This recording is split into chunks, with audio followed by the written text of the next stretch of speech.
Oh, hello.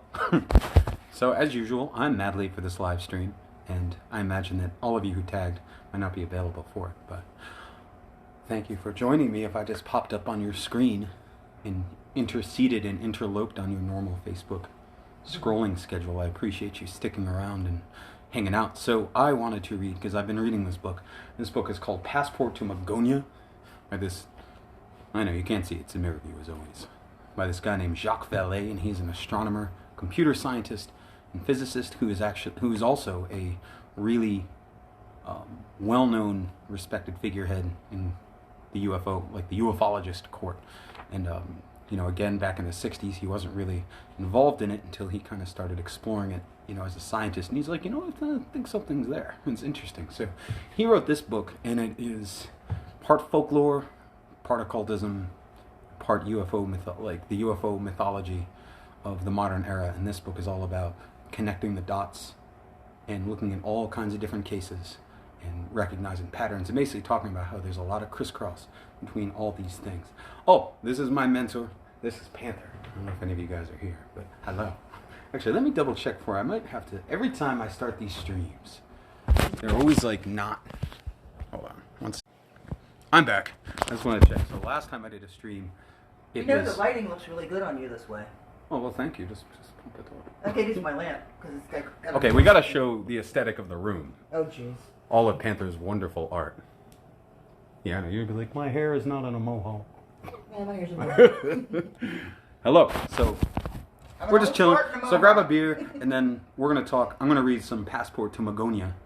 A couple chapters. Really interesting things, especially if you were interested in the intersection of mythology and religious miracles, because we're going to be talking about, and it's highlighted in this book, hello Alden, the appearance of apparition-based miracles going back to the Middle Ages that share common patterns with modern UFO contact lore and medieval spirit magic and also the fairy faith lore. All these things intersect in very fascinating ways. So I'm going to read a little bit of Passport to Magonia, and then if we have time, we're probably going to just talk about it randomly. So you can do that now, and you feel free to participate by jumping on these comments, which will appear live.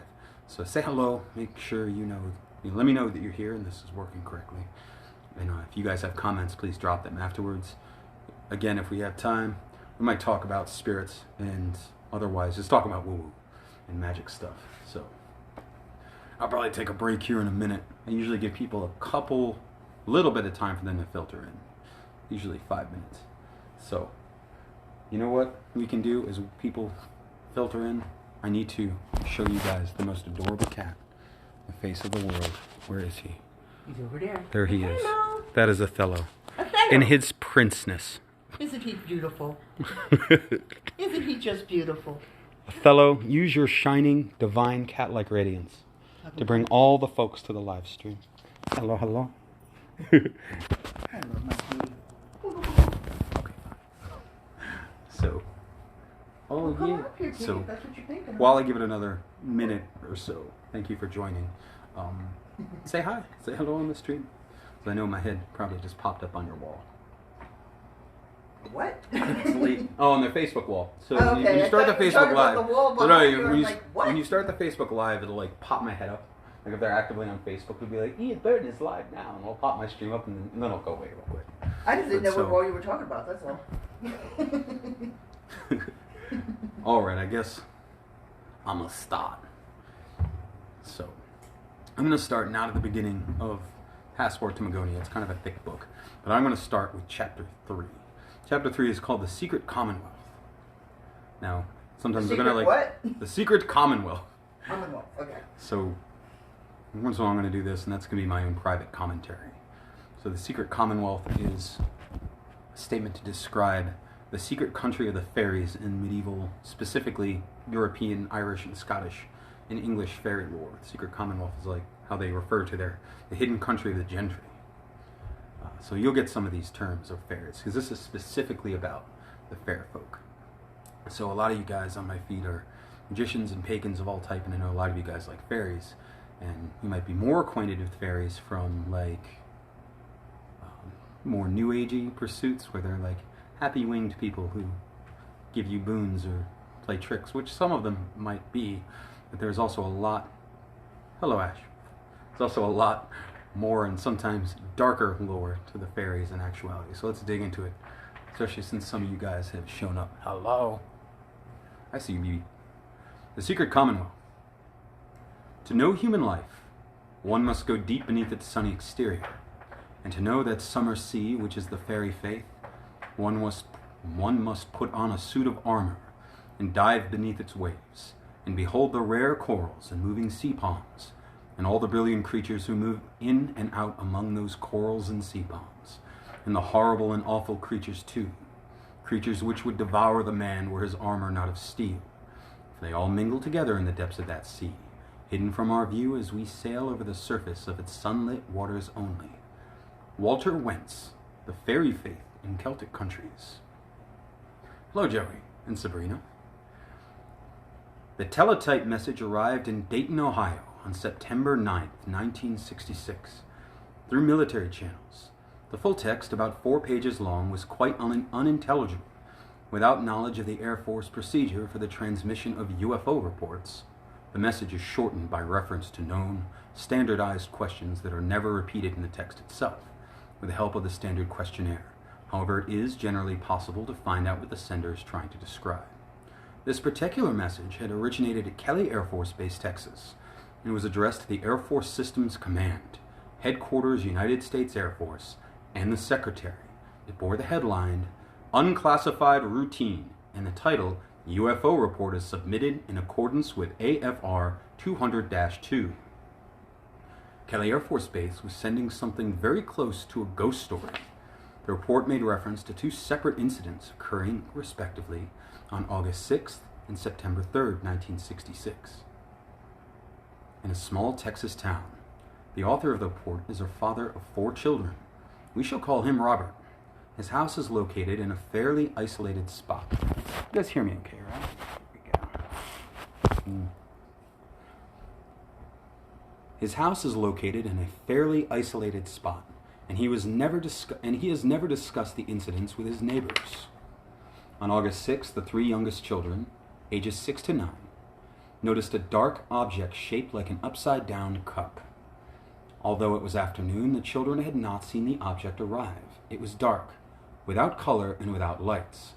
Then a square yellow light appeared, like a door opening, and a small creature was seen in the square of light. The entity, 3 to 4 feet tall, was dressed in black clothing, which reflected a yellow or gold color.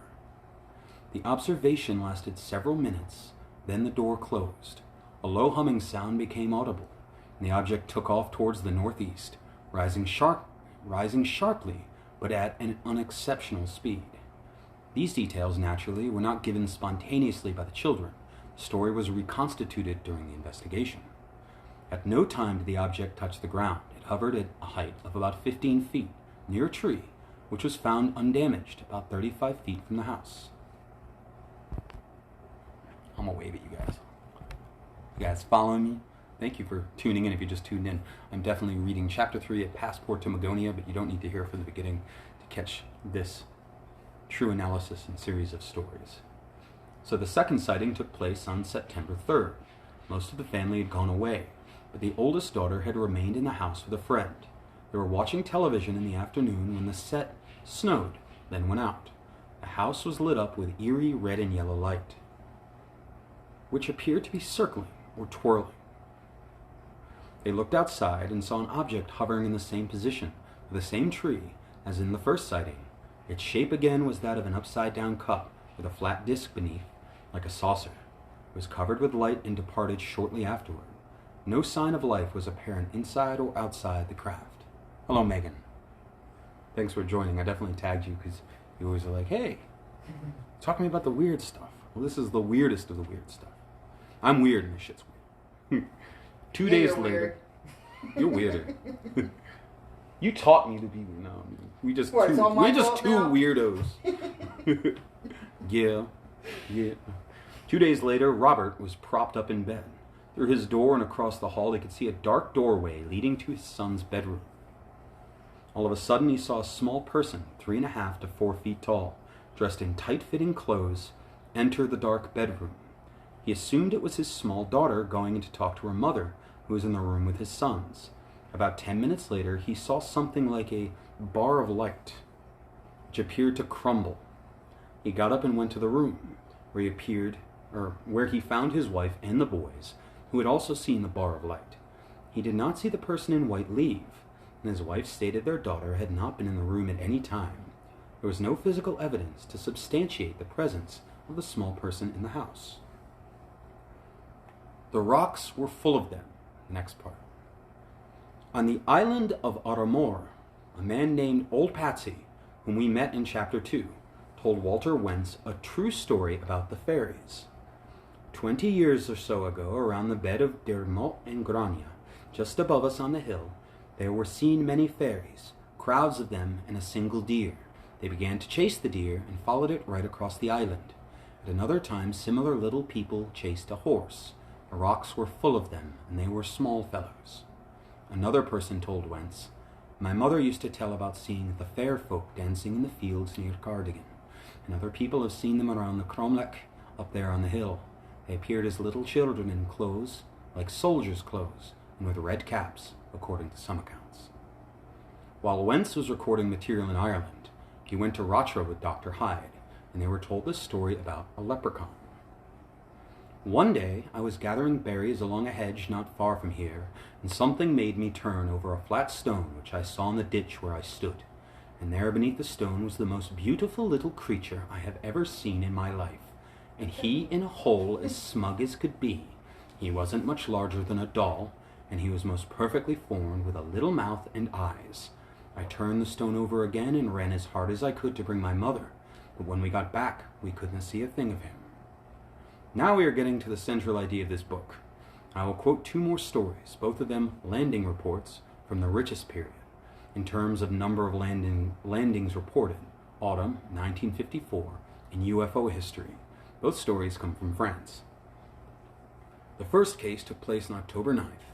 4 children living in, these French words just bust me up sometime, Pornoy-le-Chétive, Moselle, reported that at about 6:30 p.m., they were roller skating, then suddenly saw something luminous near the cemetery. It was a round machine about 2.5 meters in diameter, which was standing on 3 legs. Soon a man came out. He was holding a lighted flashlight in his hand, and it blinded us. But we could see that he had very large eyes, a face covered with hair, and that he was very small, about 4 feet tall. He was dressed in a sort of black sack, like the Cossack M. le Curé wears. M. le Curé. He looked at us and said something we did not understand. He turned off the flashlight. We became afraid and ran away. When he looked back, we saw something in the sky. It was very high, very fat, very, very bright, and flew fast. Now, as I continue to read this is me. Make note of the little patterns you notice in these different accounts, because that's really where the weirdness and the interest and fascination comes in, between some of these old medieval reports. And all these are sourced, by the way, which I might, if you guys are interested, I can throw a few up, so you can go check them yourself. Most of them are sourced from actual newspaper reports, in some cases like reports from the Catholic Church, from the Middle Ages, all kinds of shit, or the actual U.S. Air Force reports. Different things. So it's all sourced, but I want you to pay attention to the different patterns, certain things like what they're wearing, the occupants, the nature of their clothing, how lights interact with people during these encounters, and their emotional state. Things like that. Keep an eye on, or ear on it. The second case is a classic one. It happened on Sunday, September 26th, in Chauvel-de-Rome. I think I'm getting that wrong. At about 2:30 p.m., Mrs. LeBeouf was gathering blackberries along a hedge. Yes, it is almost the exact duplication of the leprechaun story, when the dog began to bark and then started howling miserably. She looked around and saw the little animal standing at the edge of a wheat field, in front of something that she thought at first was a scarecrow. But going closer, she saw that the scarecrow was some kind of small diving suit made of translucent plastic material, 3 feet tall or a little taller, with a head that was also translucent. And suddenly she realized that inside the diving suit was a thing, and that behind the blurred transparency of the helmet, 2 eyes were looking at her, At least she had the impression of eyes, but they seemed larger than human eyes. As she realized this, the diving suit began to move towards her with a kind of quick, waddling gait. At this point, Mrs. LaBouffe fled in terror and hid in a nearby thicket. When she tried to locate the entity, there was nothing to be seen, but all the dogs in the village were furiously barking. All of a sudden, a large metallic circular object rose from behind some trees and took off towards the northeast. People who had heard the witness's cries soon gathered around her. At the site where the disc had been seen to rise, a circle was found, about 10 feet in diameter, where shrubs and bushes had been crushed. And the report goes on. From one of the acacia trees at the edge of this circular imprint hung down a branch more than 3 inches thick, broken by pressure from above. The branch of another acacia, which hung over the circular mark 8.5 feet above the ground, was entirely stripped of its leaves. The first few yards of wheat and the path of the object as it took off through the field were flattened out in irradiating lines. I hardly need to underline the similarity between the depression left by this object and the various kinds of rings or nests we have already studied in past chapters.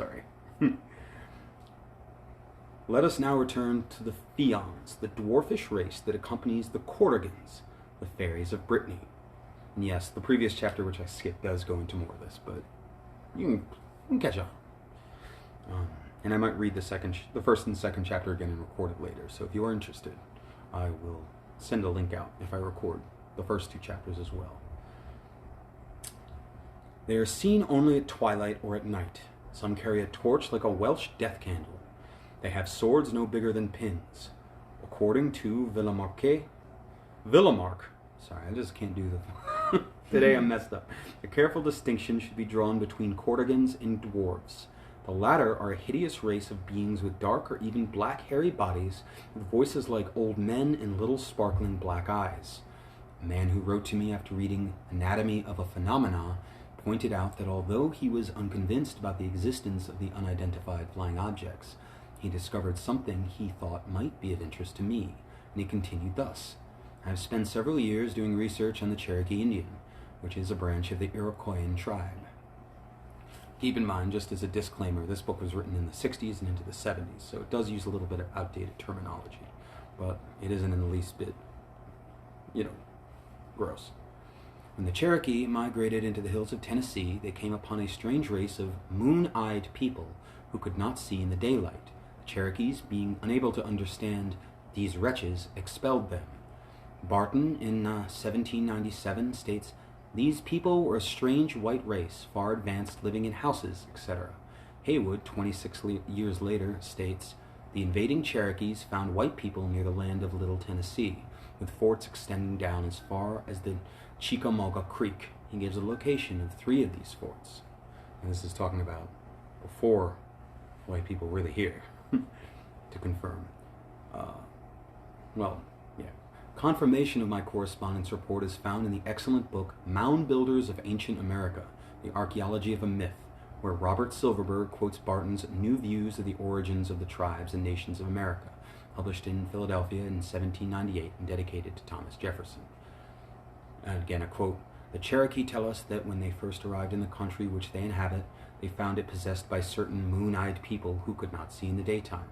These wretches were expelled." Silverberg adds that Barton left the clear implication that these albino people were responsible for the Tennessee mounds.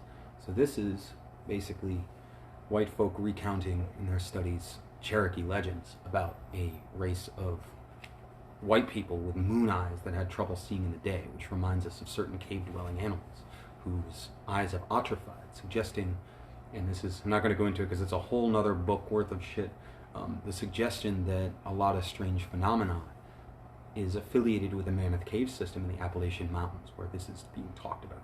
But more of that later, maybe. Let us come to the point now.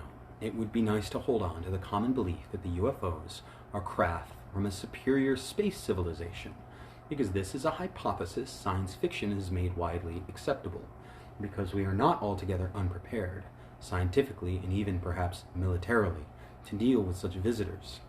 Fortunately, however, the theory that flying saucers are material objects from outer space, manned by a race originating on some other planet, is not a complete answer.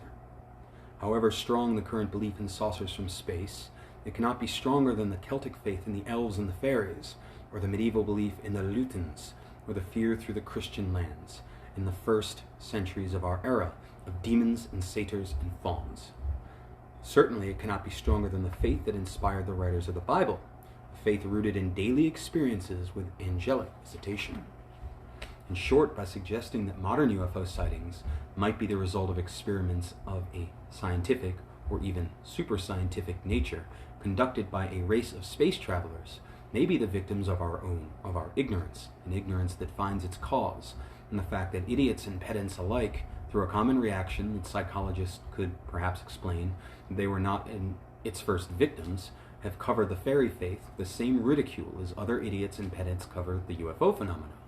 The realization that rumors of the real meaning of the UFO phenomena set in motion the deepest and most powerful mental mechanisms makes acceptance of such facts very difficult, especially since the facts ignore frontiers, creeds, and races, defy rational statement, and turn around the most logical predictions as if they were mere toys.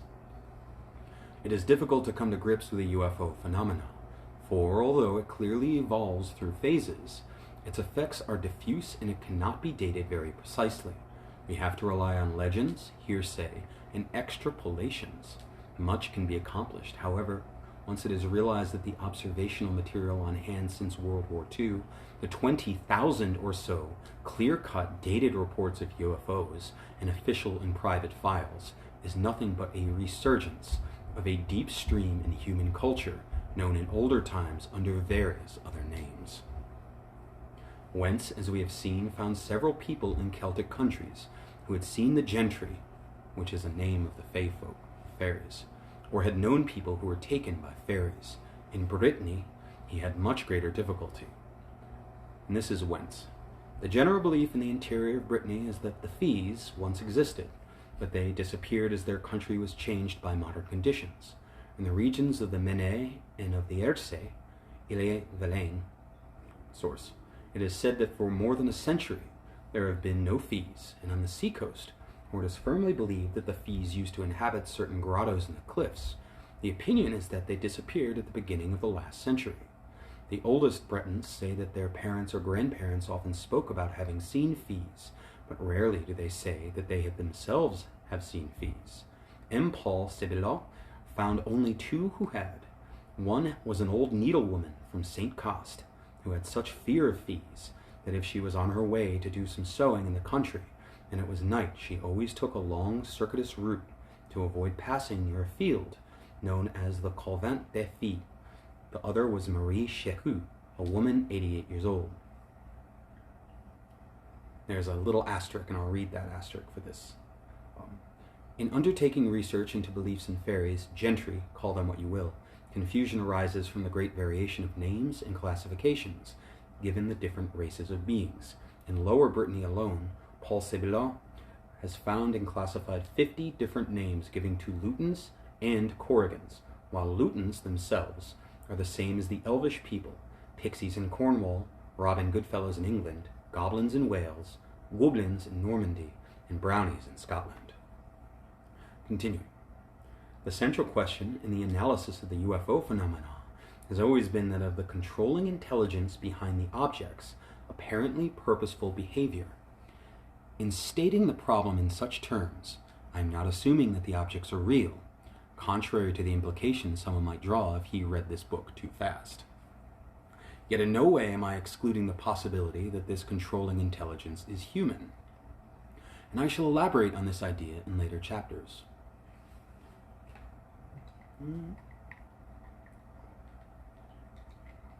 My throat got caught in my mouth. Well, again, if you guys are tuning in, I'm reading Passport to Magonia, a chapter called The Secret Commonwealth. And I want to really thank you for tuning in. And please drop a hi or a comment and tell me what you think as we go, and I'll see it. Hello, and thank you for joining us. And it's me and my mentor, Pantho, my good friend. Hello. Pantho's wonderful art behind us. I'm doing graphics while I listen. No, do the graphics while you listen. So again, thank you for joining, and I will continue. So, For the time being, let me simply state again my basic contention. The modern global belief in flying saucers and their occupants is identical to an early belief in the fairy faith. The entities described as the pilots of the craft are indistinguishable from the elves, sylphs, and lutins of the Middle Ages. Through the observations of unidentified flying objects, we are concerned with an agency our ancestors knew well and regarded with terror. We are prying into the affairs of the Secret Commonwealth. We are, in fact, prying into the affairs of the Secret Commonwealth right now. And it is well established in all circles of these things that it seems to be the case. The more you investigate them and interact with the whole body that represents the intelligence and weirdness behind this, the more high chances it notices you and interacts with you back. So just sleep on that a while. Meanwhile, can we establish with certainty that the two beliefs are indeed identical? I believe we can. In earlier chapters, I have already given several examples of the means of transportation used by the sylphs. The ability of the fairies to cross the continents cannot have escaped the reader's attention. In later chapters, I have several rather striking tales to tell about Indian beliefs in flying races and the aerial ships used by the gentry taking part in medieval wars. But I have not yet drawn from popular folklore the stories that support most directly the idea that strange flying objects have been seen throughout history in connection with the little people. Let us clear up that point now. Aerial races, farfadats and sleigh maîtres. As late as 1850, one race of lutins survived in France in the region of Poitou. I think I'm getting that right. I feel like I'm fucking up some of the French words. My apologies. Which has been in recent years a favorite landing area for flying saucers. The lutins of Poitou were known as farfadets, and the Bibliothèque Nationale in Paris contains several delightful accounts of their mischievous deeds. What were the main characteristics of the fadets or farfadets? They were little men, very black and hairy. All day long they lived in caves, and at night they liked to get close to the farms. Usually their favorite pastime was to play tricks on terrified women. Their dwellings were located with some precision. C. Pochol, for instance, has reported in a lecture that farfadets lived for a long time at La Boladière near Tervis du Sever in underground tunnels they had dug themselves. At La Buissière, the inhabitants described the fadets as hairy dwarfs who played all sorts of pranks. We have another asterisk, so I'll read the note now. The verb lutiner, which means to behave like a lutin, has survived in the French language. It is used to describe childish pranks or harmless tricks played on the girls. Indeed, the fadets were known to bother pretty girls by pulling their hats, hiding their needles, etc. I would not claim that the lutins deserved all the credit for such actions. One night in the 1850s, near the shore of the Igre River, a group of women talked outside until about midnight. As they were returning to the village, they had just crossed a bridge. They heard a terrible noise and saw something that froze their blood. Some object, which for lack of a better term, they called a chariot with whining wheels, was speeding up the hill with a marvelous velocity. Naturally, it was pulled by the farfadets. Farfadets. Somebody correct me on that. What's up, Edward? Hello. Again, thank you guys for tuning in. The terrified women hung together as they saw the apparition. One of them, although half dead with fear, made the sign of the cross. The strange chariot leaped over the vineyard and was lost in the night. The women hurried home and told the story to their husbands, who decided to investigate. They wisely awaited dawn, however, and then bravely went to the spot as soon as the sun went up. Of course, there was nothing left to be seen. We have already been told of the traveling habits of the good people. What has not yet been mentioned is the belief, especially in Ireland, that conditions among humans are related to the travels of the fairies. Wentz says that, according to John Glynn, town clerk of Tuam, during 1846 to 47, the potato crop in Ireland was a failure and very much suffering resulted. At the time, the country people in these parts attributed the famine to disturbed conditions in the fairy world. Old Titty Stead once told me about the conditions that then prevailing. Sure, we couldn't be any other way, and I saw the good people, and hundreds besides me saw them fighting in the sky over Knockmog and on towards Galway, and I heard others say they saw the fighting too. According to another popular Irish belief, the elves have two great feasts each year. The first one takes place at the beginning of spring, when the hero O'Donoghue, who used to reign over the earth, rises through the sky on a white horse, surrounded by the brilliant company of the elves. Lucky is he indeed, the Irishman who sees him rise from the depths of the lake at Killarney. In January 1537, the people of Franconia, between Papenburg and the forest of Thuringia, saw a star of marvelous size. It came lower and lower and appeared as a large white circle from which whirlwinds and patches of fire came forth. Falling to earth, the pieces of fire melted spearheads and ironwork without causing harm to human beings or their houses. The favorite abode of the gentry, however, was not always an aerial one. In many tales related to the students of folklore, as in the literature of UFOs, the strange beings often came from the sea. Thus Wentz learned, there is an invisible island between Innismurray and the coast opposite Grange, in which part of the gentry is supposed to reside. When it is visible, it is only visible for a short time. Hello, y'all. I'm gonna wave at y'all guys again. In the legends of Europe, it is between the 8th and the 10th centuries that celestial prodigies were most often visible. But the books on magic and demonology associate supernatural beings with celestial signs. A strange category of devils called Friday demons is described in the magical works of Henry Corneille Agrippa. That's Agrippa. As you know from my occultist friends, it's the Agrippa, of course. These devils are of medium height, rather handsome. Their arrival is preceded by a brilliant star. According to the Western Kabbalists, the sylphs flew through the air with the speed of lightning, riding a peculiar cloud. It is noteworthy, too, that in France some fairies are supposed to bear a luminous stone, an object that is often part of the equipment of flying saucer occupants. Many a little man has a light on either his belt, chest, or helmet. In a French tradition that survives in modern novels, the fortunate mortal who can steal the fairy's luminous stone is sure of lifelong happiness. On June 17th, 1790, near Elegant, France, there was an apparition so strange and so disturbing that Police Inspector Laibeau was instructed to make a thorough investigation. His report reads thus in part. At 5 a.m.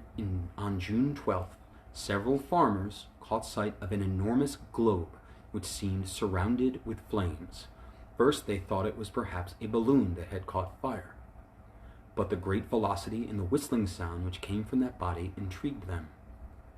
The globe slowed down, made some oscillations, and precipitated itself towards the top of a hill, unearthing plants along the slope. The heat which emanated from it was so intense that soon the grass and the small trees started burning. The peasants succeeded in controlling the fire, which threatened to spread to the whole area. In the evening, the sphere was still warm, and an extraordinary thing happened, not to say an incredible thing.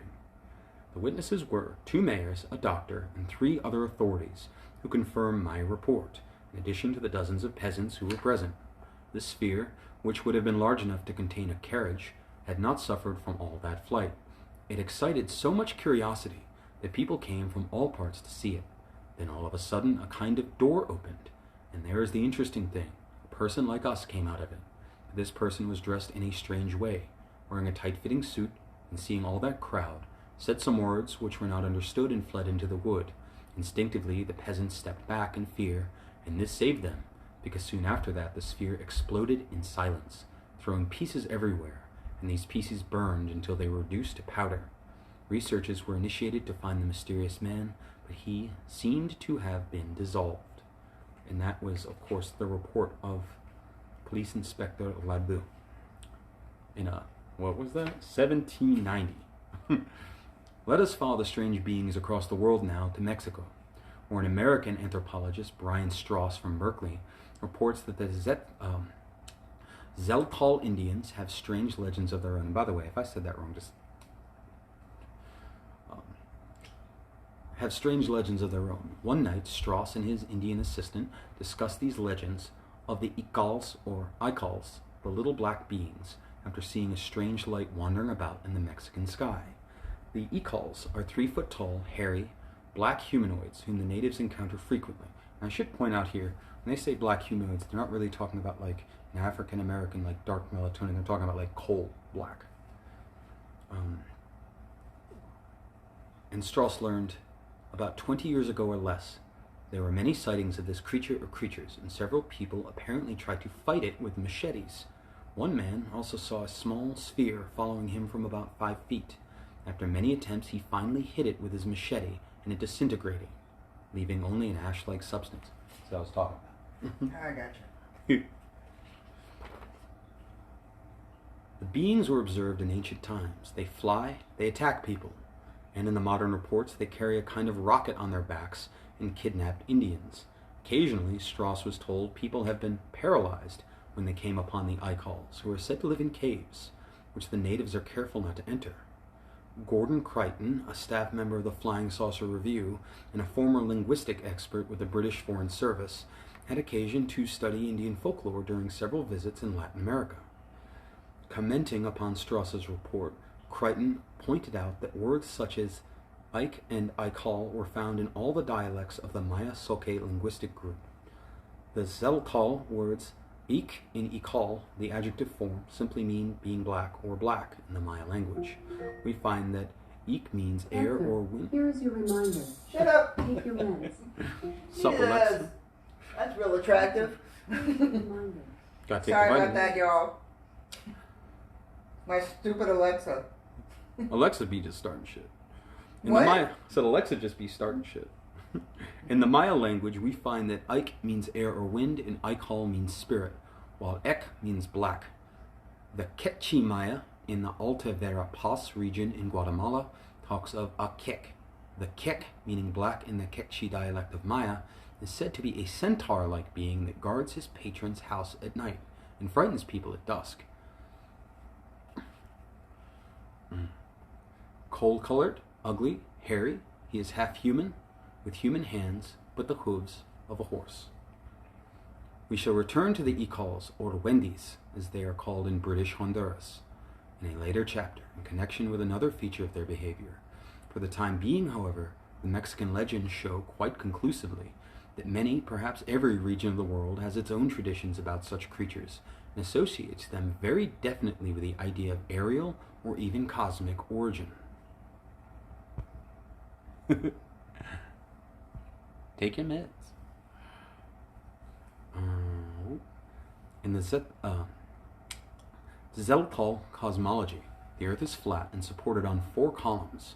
At the base of these columns lives a race of black dwarves, and Crichton points out that their blackness is due, so runs the Indian theory, to the fact that they are scorched by the sun when he passes close to them every night as he travels through the underworld.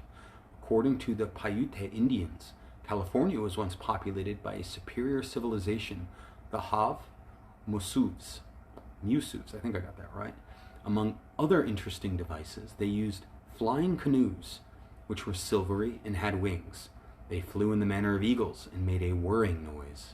They were also using a very strange weapon, a small tube that could be held in one hand and would stun their enemies, producing lasting paralysis and a feeling similar to a shower of cactus needles.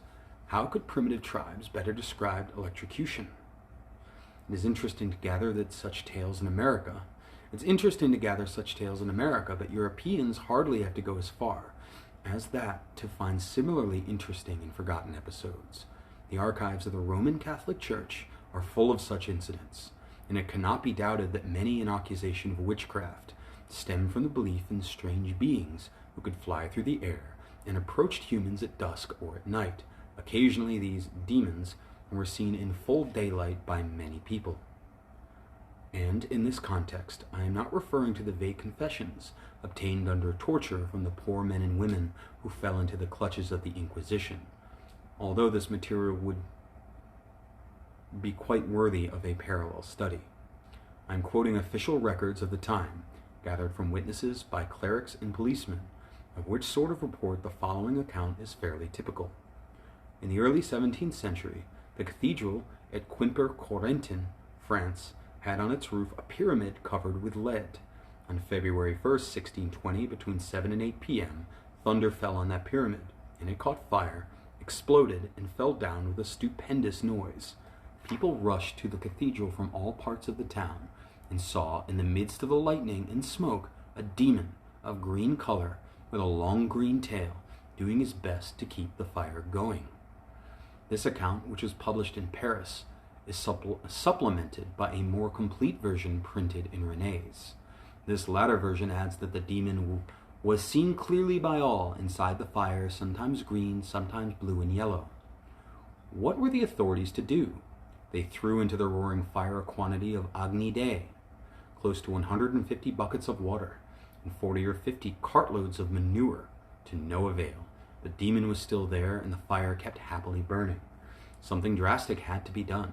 A consecrated host was placed inside a loaf of bread and thrown into the flames, and then blessed water was mixed with milk given by a nurse of above-reproach conduct, and spread over the demon in the burning pyramid. This the visitor could not stand. He whistled in a most horrible fashion and flew away.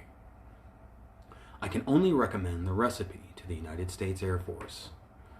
800 years earlier, that is, about 830 AD, in the days of Emperor Lothair, creatures similar to the elementals were seen very often in the northern parts of the Netherlands. According to Corneel van Kampen, they were called dames blanches, white ladies. He compared them to the nymphs of antiquity. They lived in caves, and they would attack people who traveled at night. The shepherds would also be harassed, and the women who had newly born babies had to be very careful, for they were quick in stealing the children away. In their lair, one could hear all sorts of strange noises, indistinct words that no one could understand, and musical sounds. In the last half of the 17th century, a Scottish scholar gathered all the accounts he could find about the Slay Maid, and in 1691 wrote a manuscript bearing the title, The Secret Commonwealth of Elves, Fauns, and Fairies. The Secret Commonwealth was the first systematic attempt to describe the methods and organization of the strange creatures that plagued the farmers of Scotland. The author, Reverend Kirk of Aberfoyle, studied theology at St. Andrews and took his degree a professor at Edinburgh. Later he served as minister for the parishes of Blackadder and Aberfoyle and died in 1692. It is impossible to quote the entire text of Kirk's treatise on the Secret Commonwealth, but we can summarize his findings about elves and other aerial creatures in the following way. 1. They have a nature that is intermediate between man and angels. 2. Physically, they have a very light and fluid bodies, which are comparable to a condensed cloud. They are particularly visible at dusk. They can appear and vanish at will. 3. Intellectually, they are intelligent and curious. 4. They have the power to carry away anything they like. 5. They live inside the earth in caves, which they can reach through any crevice or opening where air passes. 6. When men did not inhabit most of the world, they used to live there and had their own agriculture. Their civilization has left traces in the high mountains. It was flourishing at a time when the whole countryside was nothing but woods and forests. 7. At the beginning of each 3-month period, they change quarters because they are unable to stay in one place. Besides, they like to travel. It is then that men have terrible encounters with them, even on the great highways. 8. Their chameleon-like bodies allow them to swim through the air with all their household. 9. They are divided into tribes. Like us, they have children, nurses, marriages, burials, etc., unless they just do this to mock our own customs or to predict terrestrial events. 10. Their houses are said to be wonderfully large and beautiful, but under most circumstances they are invisible to human eyes. Kirk compares them to enchanted islands. The houses are equipped with lamps that burn forever and fires that need no fuel. 11. They speak very little. When they do so, when they talk among themselves, their language is a kind of whistling sound. 12. Their habits and their language when they talk to humans are similar to those of local people. Oh, here we go. Hold up. 13. Their philosophical system is based on the following ideas. Nothing dies. All things evolve cyclically in such a way that at every cycle they are renewed and improved. Motion is the universal law. 14. They are said to have a hierarchy of leaders, but they have no visible devotion to God, no religion. 15. They have many pleasant and light books, but also serious and complex books, rather in the Rosicrucian style, dealing with abstract matters. 16. And finally, they can be made to appear at will before us through magic. The similarities between these observations and the story related by Facius Cardan, which antedates Kirk's manuscript by exactly 200 years, are clear. Both Cardan and I always fuck up Pericles' name. Paracelsus. Is it Paracelsus? Paracelsus. Paracelsus. I think it's Paracelsus. I love that man, but I always fuck his name up. And you can't pronounce it. It's bad. But, Sorry, I can't help it. yeah, Paracelsus is of very strong note to a lot of people who involved in occult thought, especially with cutting-edge occult discussions currently today.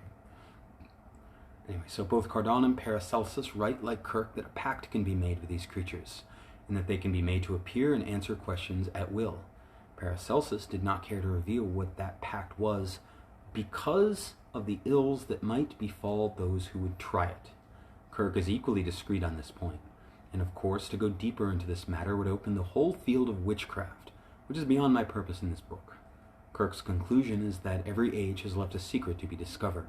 Sooner than we think, he says, the relations with the aerial beings will be as natural to us as, say, microscopy or the printing press, navigation, all things that caused considerable surprise when they were first introduced. We can only follow him in this and give a humble salute to a man who managed to gather such a complete description of our visitors. It is remarkable that one cannot find a single writer who claims he knows the physical nature of the fairies. They give us their personal opinions on the subject or report on the various theories held during their time, but they do not assure us that they have a final answer. To Kirk, the good people have bodies so pliable, thorough the subtlety of the spirits that agitate them, that they can make them appear or disappear at pleasure. Some have bodies or vehicles so spongious, thin, and defecate that they are fed by only sucking into some fine spirituous liquors that pierce like pure air and oil. According to medieval occultists, all invisible beings can be divided into 4 classes: the angels, the gods of the ancients, the devils or demons, the fallen angels, the souls of the dead, and the elemental spirits, which correspond to Kirk's Secret Commonwealth. And the 4th group are the gnomes, who inhabit the earth and correspond to mine-haunting fairies, goblins, pixies, korrigans, leprechauns, and the domovoys of Russian legends, and the sylphs, who inhabit the air. These subdivisions are obviously arbitrary, and Paracelsus himself will admit it is extremely difficult to provide definitions for these various classes. The bodies of the elementals are of an elastic semi-material essence, ethereal enough so as not to be detected by the physical sight, and they may change their forms according to certain laws. To start from this basis would naturally open the way to far-reaching speculations. From John MacNeil of Barra, whence learned, the old people said they didn't know if fairies were flesh and blood or spirits. They saw them as men of more diminutive stature than our own race. I heard my father say that fairies used to come and speak to natural people and then vanish while one was looking at them. Fairy women used to go into houses and talk and then vanish. The general belief was that the fairies were spirits who could make themselves seen or not seen at will, and when they took people, they took body and soul together. Another man interviewed by Wentz insisted that the fairies of the air are different from those in the rocks. Similarly, in Brittany, popular tradition divides the fairies into 2 groups: pygmy-sized entities endowed with magic powers, and the science of prophecy on one hand, and white aerial fairies on the other. Beings in the first category are black, hairy, their hands terminate in talons. They have old faces and hollow eyes, small and bright like burning coals. Their voices are low as if broken by age. With a remark about prophecy, we are led again to consider the relationship between the actions of the Secret Commonwealth and the affairs of men. Wentz, noting their relationship in ancient poetry, says that during the last fight of the great hero of Ulster, Cuchulainn, who was a favorite of the Sidhe or fairies, one of these beings named Morrigu flew over Cuchulainn's head as he fought in his war chariot. Similarly, the fairies took part in the Battle of Clontarf, April 23rd, 1014 AD, providing what would be called in modern military language air support for the Irish side. Before the battle, a fairy woman came to Dunlang O'Herrigan and begged him not to fight. She knew the issue could only be death, and here we find the prophetic powers of fairies again. He assured her that he was ready to die for Ireland. The two armies met near Dublin, and here's the recount. It will be one of the wonders of the day of judgment to relate the description of this tremendous onset. There arose a wild, impetuous, participate, mad, inexorable, furious, dark, lacerating, merciless, combative, contentious bob, which was shrieking and fluttering over their heads. And there arose also the satyrs and sprites, and destroying demons of the air and firmament, and the demoniac phantom host. Bodb, that was the word they used. This is only one of many references to the flying hosts of the fairies. We shall have occasion to study them more closely in later chapter. But first, let us return to UFOs. Can we study modern UFO reports without reopening the entire problem of apparitions? To most UFO writers, the answer is yes. Unidentified flying objects, they argue, leave physical traces and behave like space probes.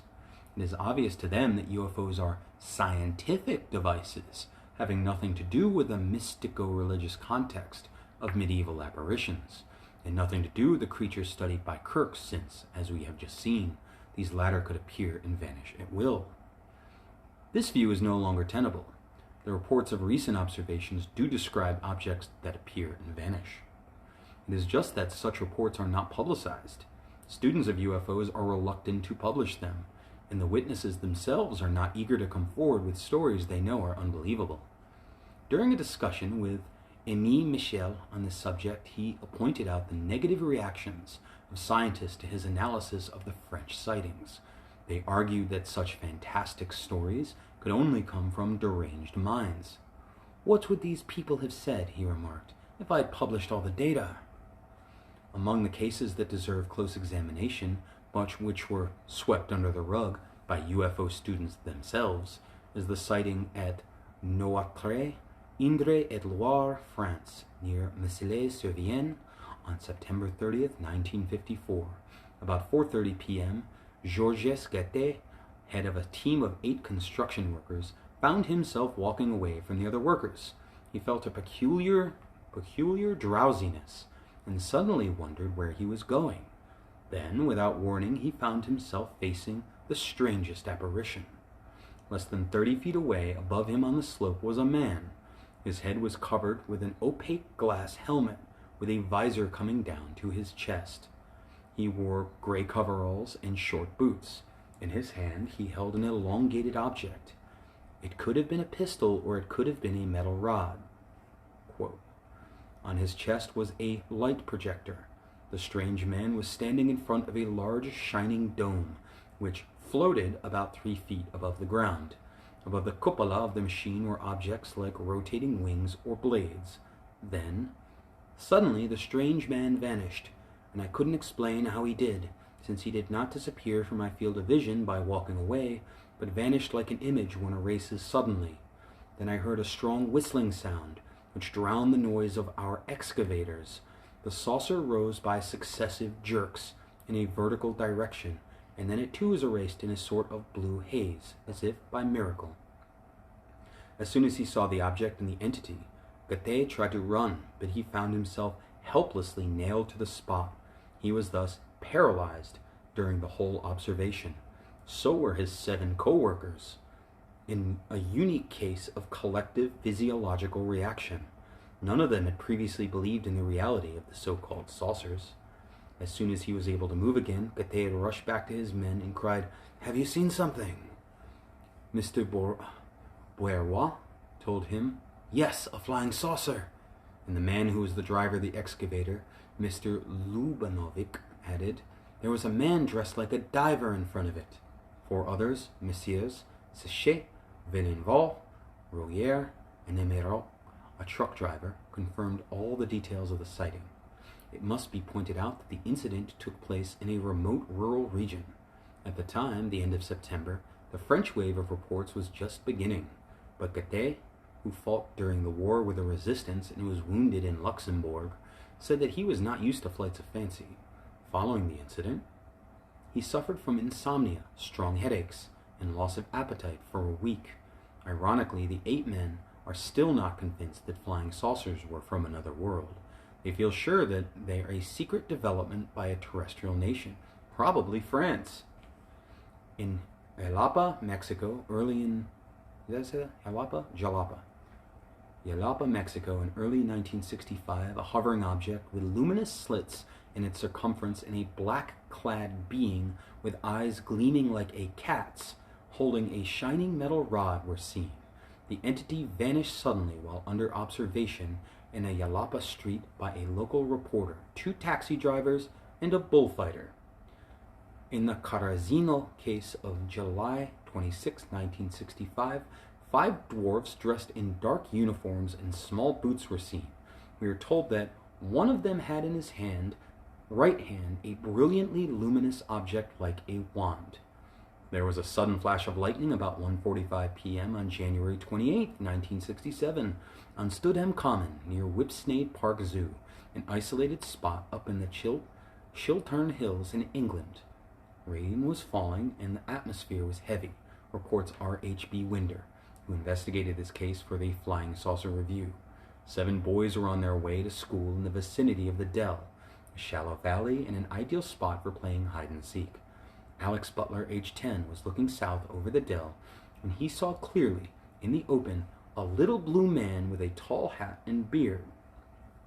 Now, my pause, this series of reports is one of the most interesting, and one leads into another, so listen up. He called his friend and they ran toward the figure. They were about 20 yards away when it disappeared in a puff of smoke. The boys were very much surprised naturally, but nothing in the attitude of the strange figure had inspired fear or suggested threat, so they kept looking for the little blue man and saw him again on the opposite side of the bushes from where he was first standing. They went towards him. He vanished once more, reappearing at the bottom of the dell. This time they heard voices in the nearby bushes and became slightly afraid.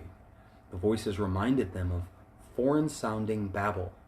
Finally, they saw the man a 4th time before they were summoned to school by the whistle.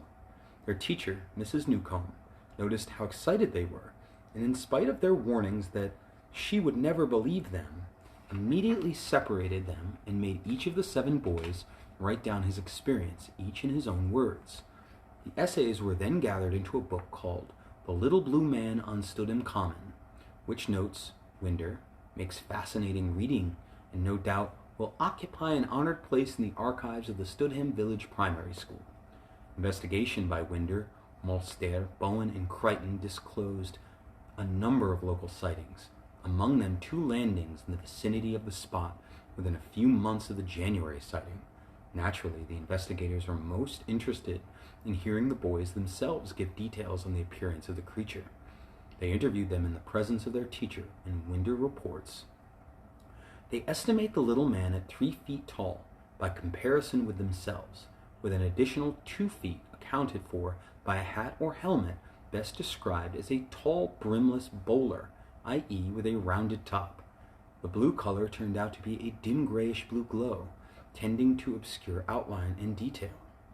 They could, however, discern a line which was either a fringe of hair or the lower edge of the hat, 2 round eyes, a seemingly flat triangle in place of a nose, and a one-pieced vestment extending down to a broad black belt carrying a black box at the front about 6 inches square.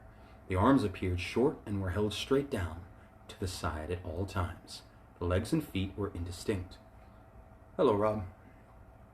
As for the puff of smoke, it apparently was a whirling cloud of yellowish-blue mist shot towards the pursuers. I hardly need to quote more cases. The magic casement, the next part. The Reverend Robert Kirk makes no bones about it. The elves did at one time occupy the land. Today it is still a common belief in the north of Scotland that the Sidhe, or fairy people, existed once, a belief that survives in their title, good neighbors, although they could occasionally be hostile to man. As reported by Kirk, while the Sidhe had no inborn antagonism towards human beings, and were occasionally known to do good turns to their favorites, they were very quick to take offense, capricious in their behavior, and delighted in playing tricks on their more mortal neighbors. These cantrips had to be patiently endured, as resistance or hostility might lead to dreadful reprisals, the kidnapping of children or even adults. An attitude of passive friendliness on the human side was therefore assumed to be eminently desirable. Scott refers to this when Baillie Nicole Jarvie in Rob Roy tells his companion as they pass a fairy hill near Aberfoyle. They call them Daon Sidhe, which signifies, as I understand, men of peace, meaning thereby to make their goodwill, and we men as well call him that too. Mr. Osbaldistone, for there's nae guide in speaking ill of the laird with his ain bounds. I thought that. A Gaelic scholar, Campbell, Ministry of Tiree, published a story called Na Amhuiscian, the Dwarfs or Pygmies, in which he remarks, the existence of pygmies in some unknown region bordering upon, if not forming part of, the kingdom of coldness is of interest as indicating some of the connection between smallness of person in cold climate, and so leading to the speculations as to the first dispersion of the human race and connection of tribes that are now far removed from each other in appearance, dress, mode of life, and dialects. Now, I'll comment on this. This goes, he goes into some of the older myths that were popular in, 17, 1800s, and even 1900s, that some of the fairy lore is based on a physical race of pygmies, essentially, which he then goes on to kind of debunk, but I'm going to read through it anyway. Because, again, this book was written in the 60s, 70s, but it's quite modern in sensibilities. So we can examine that and then see how the evidence kind of points otherwise. But it's also cool stuff to think about.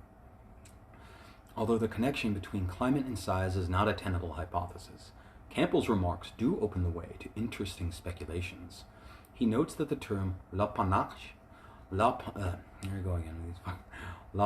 applies to a certain little, thick-set, insignificant man who figures in many tales, and he adds, there are many traditional tales in the Highlands of much interest, in which little men of dwarfish and even pygmy size figure as good bowmen, slaying men of large size and powerful make by their dexterity in the use of the bow and arrow.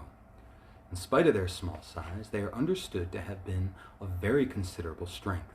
They were not undersized in the same way that children are, but full-grown individuals, undersized and sinewy or muscular. These dwarves or pygmies are called Na Amhuiscian. I think I'm fucking that up, but or more correctly, Na Hamhuiscian. The English phonetics for the Gaelic Amhuisc would be Awisk, so I'm fucking it up. So it would be Awiskian, I think. Oh, I gotta brush up my Gaelic pronunciation. The same beings are sometimes found under the names Tamhask and Awish, and these words uniformly designate dwarves. It is ironic, therefore, that in one tale, the lad with the skin garments quoted by MacDougall, the Awisks address a human intruder as, "O little man," while he in turn calls them big men all. Now one point must be absolutely cleared up. Where there or where there not races of dwarfs living among the West and Middle Europeans of antiquity, were the legends about the fairies and the elves based on the fact that the ancient inhabitants of the northern part of the British Isles were such a race? Historical and archaeological researchers definitely say no, and we must agree with them.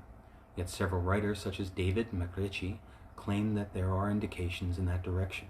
Of course, such indications could be crucial to any theory concerning the nature of the humanoids. In a book published in London in 1894, Tyson's essay concerning the pygmies of the ancients, Professor Windle of Birmingham remarks that a race of dwarfs supplied the best warriors and bodyguards of several kings. Tyson made an extensive study of the dwarf races and quotes the Greek historian Ctesias. You could see it there. No fucking pronunciation. Ctesias. Middle India, Middle India has black men who are called pygmies, using the same language as the other Indians. Of these pygmies, the king of the Indians has 3,000 in his train, for they are very skillful archers. And he adds, there seem to have been near Lake Zara in Persia, Negrito, pygmy black tribes who are probably aboriginal and may have formed the historical blackguard of the ancient kings of Susania. Tyson's work, to which Windle provides the preface, was written in the 17th century. After calling attention to the remark by Ctesias, he goes on, Telantinus and Bartholine think that what Ctesias relates of the pygmies as their being very good archers very well illustrates this text of Ezekiel. The Ezekiel text in question appears thus in the King James Bible. The men of Arvad with thine army were upon thy walls round about, and the Gammadims were in thy towers. The Genevan translation, printed in Edinburgh in 1579, also has Gammadims, glossed valorous men. In the Vulgate, however, it runs thus: Fili Arvad cum exercitu tuos supra muros tuos per correctum et pygmaei in turibus tuis fuerunt. And indeed, the English Bishop's Bible of 1572 and 1575 does not have Gammadims, but Pygmenians. Without going into further detail, it is clear that the Gaelic story of a guard of dwarf warriors is not an isolated one. If we return now to David MacRitchie's quotation from the Flemish folklore journal Ons Volksleven, we can learn more. The Fenlanders, a race dwelling in our country prior to the Celts, were little, but strong, dexterous, and good swimmers. They lived by hunting and fishing. Adam of Bremen in the 11th century thus pictures their descendants or race. They had large heads, flat faces, flat noses, and large mouths. They lived in caves of the rocks, which they quitted in the night time for the purpose of committing sanguinary outrages. The Celtic people, and later those of German race, so tall and strong, could hardly look upon such little folks as human beings. They must have regarded, and this is quotation, folklore journal, David MacRitchie, they must have regarded them as strange, mysterious creatures. And when these Negroes or Fernlanders had lived for long enough time hidden, for fear of the new people in their grottos, especially when they at length fell into decay through poverty or died out, they became changed in the imagination of the dreamy Germans into mysterious beings, a kind of ghosts or gods. In a footnote, MacRitchie states that he is not aware on what grounds this author speaks of them as black people, but he admits that these dwarfish Fernlanders might be regarded as the originals of the Owisks of Gaelic legend. Now we are getting somewhere. There is a tradition in the Orkney Isles that offers a parallel to the above story. Sometime in the first part of the 15th century, Bishop Thomas Tulloch of Orkney gave details in De Orcadibus Insulis of the tradition that the archipelago had been inhabited 6 centuries earlier by the Pape and a race of dwarfs. The Pape, according to many scholars, were the Irish priests, and the dwarfs were the Picts. In this, MacRitchie follows Barry's Orkney, where we read, they are plainly no other than the Pates, Picts, or Picts. Scandinavian writers generally call the Picts Petty or Pets. One of them uses the term Petsha instead of Pickland, Saxo Gram. And besides, the fifth that divides Orkney from Caithness is usually denominated Petland Fjord in the Icelandic saga or histories. The consistency running through these ancient accounts, MacRitchie says, is indeed remarkable. The Irish priests followed St. Columba, who himself was a great-grandson of Conall Gulban, who tradition states had fierce battles with a race of dwarfs. Conall Gublin fights with the dwarves indeed are the origin of a series of tales sometimes attributed to other legendary heroes. If we try to get as close as possible to the original story, this is what we get. Conall Gulban was the son of the famous Niall or Niall, the ancestor of the O'Neills of Ulster. He was the paternal grandfather of Fedlimith, the father of Saint Columba, and his adventures begin in the northwest of Ireland, somewhere in the dawn of the 5th century. After various experiences, Gulban landed in the realm of Lachlan, generally believed to be Scandinavia, which itself had a rather vague meaning at the time. There Gulban was intrigued by a strange construction, and asked his guide, What pointed house is there, Dinok? That is the house of the Tamhe, the best warriors that are in the realm of Lachlan. Dinok, his guide, replied, I heard my grandfather speaking of the Tamhe, said Conall, but I have never seen them. I will go see them. It were not my counsel to thee, were Dinok's last words. This advice, naturally, Conall Gulban discarded. He went straight to the palace of the King of Lachlan and challenged him to combat. This is what I was telling you about, by the way. The fucking Irish hero. Oh, yeah. I love Irish legends. This is like Irish 100% legends are great. perfect Irish legend. There's so much craziness. He was told that he should get no fighting at the time of night, but he should get lodging in the house of the Awisks, where there were 1,800 Awusk and 18 score. He went in, and there were none of the Awisk within that did not grin. When he's pause, for any of you guys who've followed my other interests where I've mentioned the grinning man phenomenon, like Indrid Cold, and other sightings of such preternatural beings that are identified as the grinning men, which are related to this whole phenomenon, that were reported quite heavily in the 60s and 70s. So to make note of that, of the grin, though probably nothing. Still interesting. So when he saw that they had made a grin, he himself made two grins. What was the meaning of your grinning at us? Said the Awisk. What was the meaning of your grinning at me? Said Conall. Said they, Our grinning at thee meant that thy fresh royal blood will be ours to quench our thirst, and thy fresh royal flesh to polish our teeth. And said Conall, The meaning of my grinning is that I will look out for the one with the biggest knob and slenderer shunks, and knock out the brains of the rest with that one, and his brain with the knobs of the rest. At this point, each of the Awisks put a stake of wood against the door, and Conall asked them why they had done so.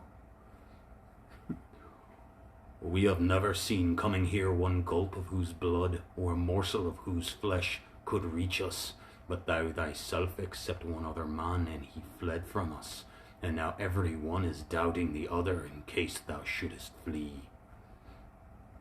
That was the thing that made me do it myself likewise. And since I have got yourselves so close as you are, answered Conall, who had followed their lead in this action. Then he went and he began upon them. I feared to be chasing you from hole to hole and from hill to hill, and I did that. Then he gazed at them from one to two, and he seized on the one of the slenderest shanks and the fattest head. He drove upon the rest sliod sleigh, till he had killed every one of them, and he had not a jot of one with whom he was working at them, but what was in his hands of the shanks. So to translate my bad reading, he basically went into this house filled with scores of angry, cannibal dwarf fairies who grinned at him and said, We're gonna fucking eat you. And he's like, that's funny, because I was thinking the same thing. And then he basically grabbed the biggest, meanest one and beat the others to death with the body of the biggest, meanest one. in a Looney Tunes fashion that only the Irish can do in their fairy tales. Imagine him doing it with Foghorn Leghorn's voice. Foghorn Leghorn, I say, I'm gonna eat you. I'm gonna eat you. Yeah, right. I mean, that's kind of a thing with a little, like, was it Foghorn and a little chicken? Yep. The tale of Conall Gulban, recorded by Campbell of Islay, continues with many wonderful fights in other lands. In France, for example, Conall wins in the same absurd way over the House of Tamé, the best warriors that the King of France had. Excuse me. McRitchie concluded, It is, of course, to be understood that the passage as it stands is as impossible as it is ludicrous. But this does not interfere with the assumption that the basis of the story may be an actual encounter between men of tall stature and a race of dwarfs, the excessive number of the latter, and the case with which the hero swings them about, being merely the embroidering of the tale-tellers in later times. As for the seeming impossibility that a tale could be transmitted for 15 centuries and yet be historical, McRitchie adds, it ought to be remembered that the oral transmission of history and genealogy, with which the most careful attention to language and details was a perfect science among the Gaelic-speaking peoples. But then, what became of the dwarfish race? According to McRitchie, the dwarfs were destroyed or went into hiding towards the 6th century, when Columba and his followers carried on a religious war against the Picts. At the same time, he says, the Irishmen were also using force against the same people in the north of Ireland. And since the new owners of the land felt for their ancient enemies a mixture of guilt and fear, numerous rumors were born concerning the ghosts of the Picts still roaming through the land. And this in turn led to the elves and fairies. This theory, generally referred to as the pygmy theory, is, however, now no longer tenable in the face of the evidence historians have gathered about the Picts. The name Picti, according to Wainwright, appears first in 297 AD. From that time on, it is applied to all the peoples who lived north of the Antonine Wall and were not Scots. In earlier times, we were really concerned with the predecessors of the Picts, who formed various groups called Proto-Picts. Could McRitchie's pygmies have figured among the Proto-Picts? Wainwright gives the following translation of a passage from the Historia Norwegiae, already referred to above. These islands were first inhabited by the Picts in the Popé. Of these, one race, the Picts, little exceeded pygmies in stature. They did marvels in the morning and in the evening in building walled towns, and at midday they entirely lost all their strength and lurked through fear in little underground houses. And Wainwright comments, the story is interesting in that it brings together Picts, Souterrains, and perhaps Brochs, at once explaining the common belief that the Picts were a pygmy people, providing an early example of the mistaken equations implicit in the names Picts houses, Souterrains, and Pictish towers, Brochs. Should we believe that among the Proto-Picts there were dwarfs who were mistaken for a native people? And then, where did they come from? McRitchie's theory offers only confusion, and it is amusing to observe as embarrassment when he must report that the Fenlanders were not only dwarfish, but black too. Could it be that they were Icals in northern Europe at their dawn of recorded history? I believe we've at least established that there were open questions in the minds of scholars of all epochs concerning such beings, and on this point Hartland does not disagree with McRitchie. Nothing is more likely than the transfer to the mythical beings of Celtic superstition of some features derived from alien races. In this conclusion to his discussion of the pygmy theory, which he rejects as Hartland does, Wentz remarks that it leaves all the problems of the historical origins of the fairy faith unsolved, since it is clearly global, not limited to Celtic lands. Thus, A. Lang, in his introduction to the 1922 edition of Kirk's book, states that, to my mind at least, the subterranean inhabitants of Mr. Kirk's books are not so much a traditional recollection of a real dwarfish race living underground, a hypothesis of Sir Walter Scott, as a lingering memory of the Chthonian beings, the ancestors. I wave at people who are on my screen. Hello. So yeah. So at the end of that part, we get into the connection that they're not talking about a physical race of humans. They're talking about a lingering memory of Chthonian beings, that is, underground or underworld-related beings, ancestors. Folklore in the making. No matter how interesting it may be to speculate on the origins of these ancient beliefs, the opportunity to observe folklore in the making is even more attractive to those with an inclination towards research. When modern rumors appear to fall into the very same patterns that have puzzled generations of scientists, theologians, and literary scholars, the feeling one gets is a mixture of gratitude and enthusiasm. When the phone rings in Wright-Patterson Air Force Base, and a local intelligence officer transmits the observation of a motorist who has just been buzzed by what he describes as a flying saucer, we are really witnessing the unique conjunction of the modern world with its technology and ancient terrors, with all the power of their sudden, fugitive, irrational nature. Hello, people who just joined. Please stick around. It's good to see you there. And drop a comment. Tell me how you... Well, this is my Mentor Panthers wall. What? Somebody just said your wall is really colorful. I agree. I cover my walls. I have a reason for Panthers it. house is dope. So, where was I?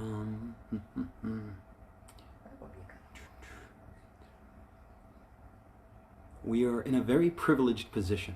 Neither Wentz nor Hartland was able to interview people who had just observed the phenomena they studied. Most of their witnesses spoke of days gone by, of stories heard by the fireplace. We feel, on the other hand, that we can almost reach out into the night and grab those lurking entities. We are hot on their trail. The air is still vibrating with excitement. The smell of sulfur is still there when the story is recorded. Take, for instance, the story of the Air Force colonel who was driving at night on a lonely Illinois road when he noticed that a strange object was flying above his car. It looked, he said, like a bird, but it was the size of a small airplane. It flapped its wings and flew away. This is the type of horror story adolescent girls sometimes tell their mothers when they come home late and a bit nervous. But an Air Force colonel? During November-December 1966, West Virginia was plagued by a similar bird called the Mothman by imaginative reporters. One witness, 25-year-old Thomas Urey, who lives in Clarksburg, West Virginia, met the creature at 7:15 a.m. on November 25, 1966, in the vicinity of Point Pleasant. It was a large gray thing which rose from a nearby field. It came up like a helicopter and veered over my car, he told John Keel, who spent many days in the area investigating the reports. He accelerated up to 75 miles per hour, but the bird was still there, casually circling the car. It appeared to be about 6 feet long, with a wingspread of 8 to 10 feet. According to other witnesses quoted by Keel, the figure had large, round, glowing red eyes. On January 11, 1967, Mrs. McDaniel saw the bird herself in broad daylight. She was outside her home when she observed what appeared to be a small plane flying down the road, almost at treetop level. As it drew closer, she realized it was a man-shaped object with wings. It swooped low over her head and circled a nearby restaurant before going out of sight. Mrs. McDaniel, who works in the Point Pleasant Unemployment Office, is known in the community as a rational and responsible person. Now consider this report. The intruder was tall, thin, and powerful. He had a prominent nose and bony fingers of immense power which resembled claws. He was incredibly agile. He wore a long, flowing cloak of the sort affected by opera-goers, soldiers, and strolling actors.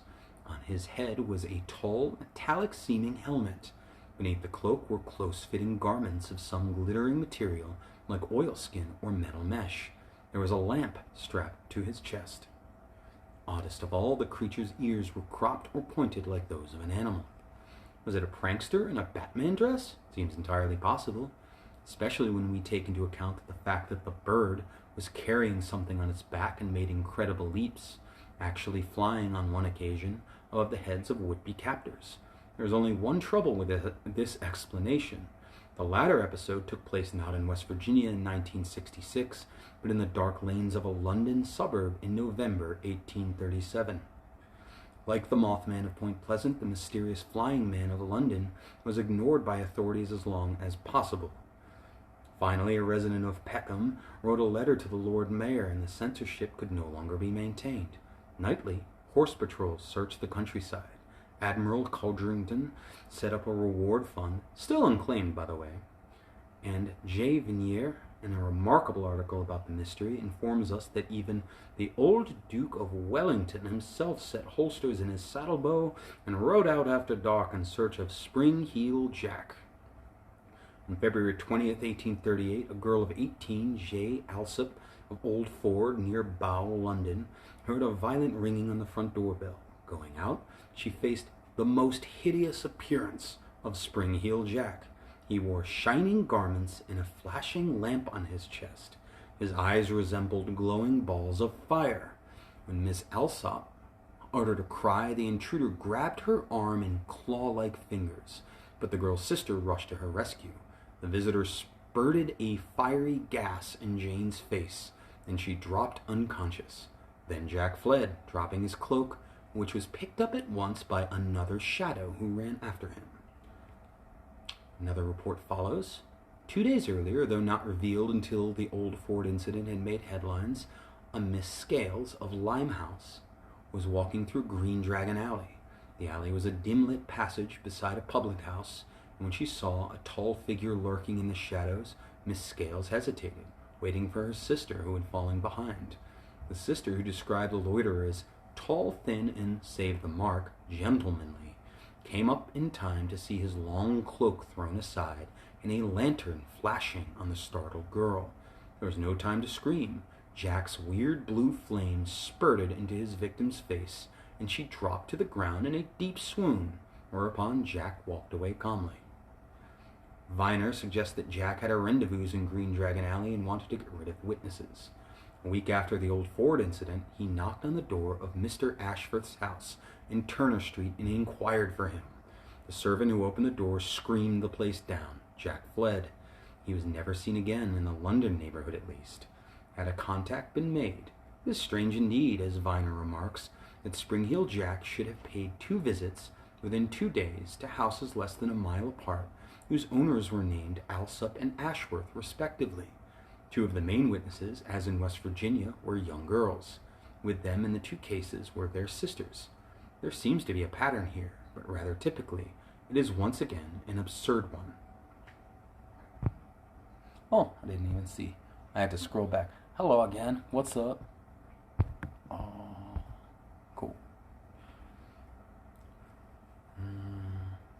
In 1877, wearing tight garments and shining helmet, Jacque was seen again in Aldershot, Hampshire, England. On that occasion, he flew above 2 sentries, who fired at him. He answered with a burst of blue fire, which left them stunned and vanished. Viner believes that Jacque was again to blame for the scare in late August 1944 in Mattoon, Illinois. He was seen at night peering through windows as in search for someone known to him by sight. Most of the witnesses were women.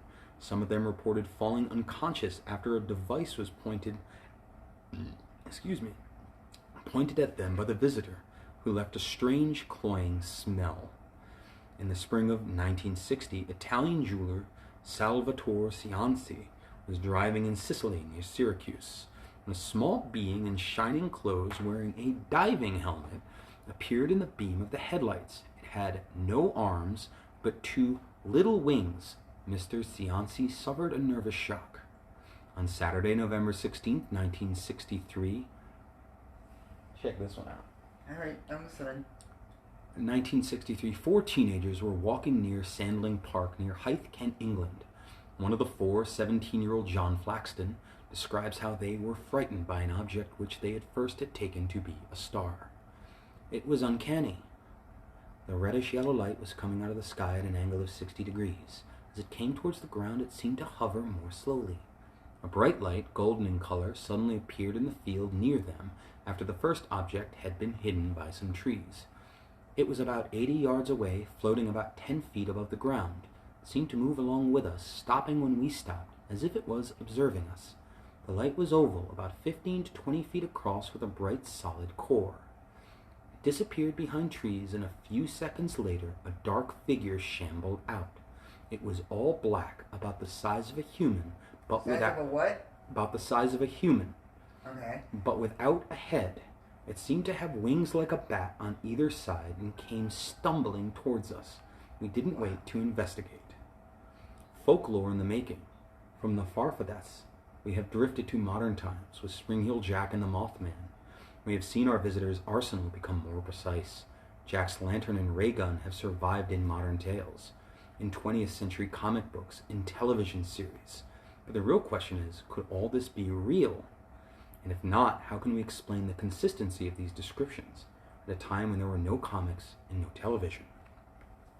The Italian artist R.L. Johannes had a remarkable experience in 1947, at a time when the name flying saucer was already popular in the United States, but when the now abundant documentation about the landings was non-existent. The date was, as he recalls, August 14th.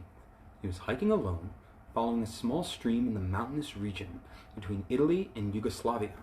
Among some rocks he saw, suddenly, a large, brilliant red, lens-shaped object about 10 yards in diameter. Close to it he discovered 2 people, whom he first regarded as kids, until he realized they were dwarves, of a type he had never seen before. The 2 beings were under 3 feet tall. Their heads were larger than a man's head. They had no hair, eyelashes, or eyebrows. Their faces were greenish, their noses straight, their mouths wide slits, giving them something of the appearance of a fish. Their eyes were huge, round, and prominent, their color yellow-green. The skin around their eyes formed rings rather than eyelids. As Johannes moved, one of the beings touched his belt. At once, from the center of the belt, something like a ray and a puff of vapor were emitted. Johannes experienced something like an electrical discharge and found himself on the ground, helpless and very weak. It took all of his energy to turn his head around and observe the two beings as they walked away. A moment later, they were gone. I'm just listening so I can hear about Oh it. no, that's fair, but just the idea, that feeling of paralysis. The paralysis. All you got to do is move one finger or one toe and you break it. It reminds me of accounts of sleep paralysis. I've felt that. And Well, it's also like night terror paralysis. That's too. what I'm talking Oh, about. okay. You know? Anyway, but in 1965, a case very similar to Johannes's was reported to the U.S. Air Force, and we tried in vain to get an active investigation of it by Project Blue Book. That's the official Air Force department that was charged with investigating and recording UFO encounters back in the 60s. But they actually released that now. Oh yes, You can read the whole thing. Project Blue Book and several additional texts by some of the scientists and officers who work with it is available. You can find it online. You can download it. Google it. Finally, the case was leaked at my suggestion to a civilian group, which conducted a speedy and careful study of the testimony given by the only witness, Mr. S. The details of this testimony, and these next two are weird. I know, I'm paying attention. The details of the testimony are available in an excellent book by the leaders of the civilian group, the Lorenzens. So I need not discuss all the circumstances of the observation. Some remarks concerning the case, called by the Lorenzens the most spectacular report we have examined, which is pretty good. The Lorenzens are a pretty popular group of ufologists going way back. They have good credentials. So some remarks concerning the case are relevant in the present context, however. The incident took place on September 4th, 1964, in the mountains of Northern California, about 8 miles from Cisco Grove. Mr. S. had been hunting when he became separated from the party and lost his way. Night was falling, so he lighted some fires to call attention to his position. Soon he observed a light in the sky, which he thought was a helicopter looking for him.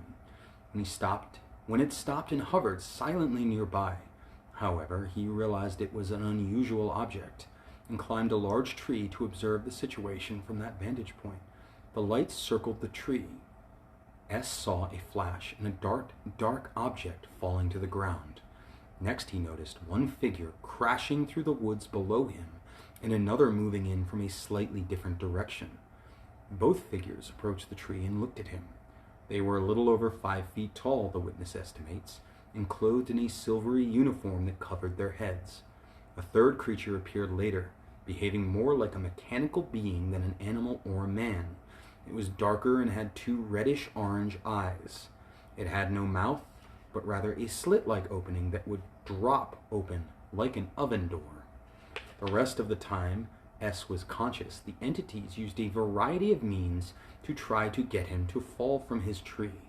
He managed to keep them away by throwing lighted bits of paper and clothing at them, to which they reacted in fear. The main weapon used against him was a very curious one.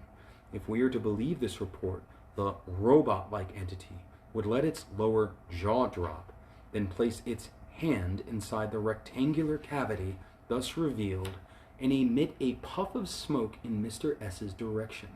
The smoke would spread like a mist, and upon reaching him, it would make him lose consciousness for a certain time. The effect of it was comparable to being suddenly deprived of oxygen, S said. Yeah. Right?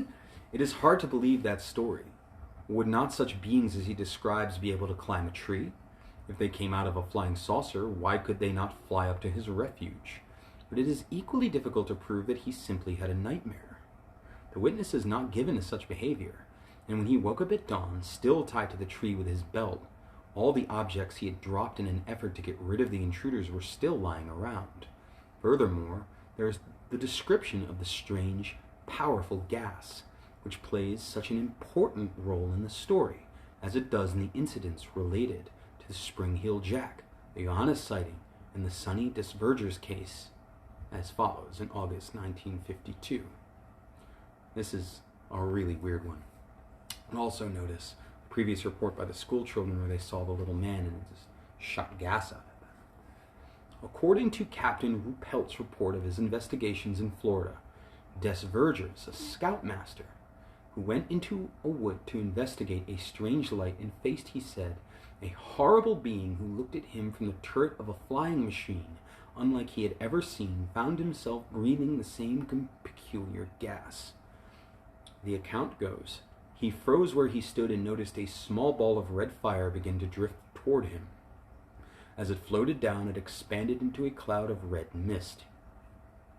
I need to read this when you're done. This section. This part actually is interesting because I looked up the original report. Mm-hmm. This report was recorded, and it's really interesting, and I might actually pull it up because it was one of the officers who consolidated. It was one of the Blue Book officers, and if you upon finding the report, he's talking about this case and how he got this case and how they got it within a day or two of this guy, and they were able to he was contacted by the intelligence man at the base in Florida through Blue Book. Like, this guy came in and said this, and he called him directly, and he called him back, and he's like, this is some weird shit, pretty much. Definitely weird And then shit. he's like, how fast can you get out here? We have this guy here. We're talking to him right now, and he's covered in burns. Poor and guy. this guy, and so they managed to get within a day. The Blue Book officer ran home, had his wife bring him out a fucking satchel of clothes, and he jumped on a military plane and went to this place. Wow. And then he goes into the report. Well, I want to read about this one in a little bit of time for a personal reason. That's fair, and let me finish it. But yeah, the account, the more complete account than it's given here in the actual report, is very fascinating. And it goes to but this mostly recounts it, all the important details. So he froze where he stood and noticed a small ball of red fire began to drift towards him. As it floated down, it expanded into a cloud of red mist. He dropped his light and machete, put his arms over his face. As the mist enveloped him, he passed out. This is confirmed by the unpublished memorandum written by Ruppelt. Ruppelt is the man I was talking about, the Blue Book guy. That is Captain Ruppelt. On September 2nd, 1952, upon his return from West Palm Beach, Captain Ruppelt and Lieutenant R.M. Olson began their investigation by a conference with Captain Corney, wing intelligence officer from the 1707th Air Base Wing, on the morning of September 9th. So, this is all pretty quickly as it happened. Here's the account continued by Ruppelt. A conference was held with Captain Corney to determine whether or not there had been any late development in this case that the two ATIC officers were not familiar with. Captain Corney stated that, to his knowledge, there was nothing outstanding that had happened. He was asked about the facts of supposedly anonymous, threatening telephone calls that Mr. Des Vergers had received. He stated that Des Vergers had called him approximately 2 weeks ago and stated, so this is the account of when the encounter witness, Mr. Des Vergers, contacted them. So he stated that he had been receiving anonymous, threatening telephone calls while at work in the establishment in which he is employed. The gist of the calls was telling Des Vergers to lay off his story, and that if he didn't, he would be sorry, and several other things. Not much attention was given to this claim, however, and Ruppelt continued his investigation by interviewing people who knew the scoutmaster, and especially the members of the scout group who were with him in the car when he decided to go into the woods. The account continues.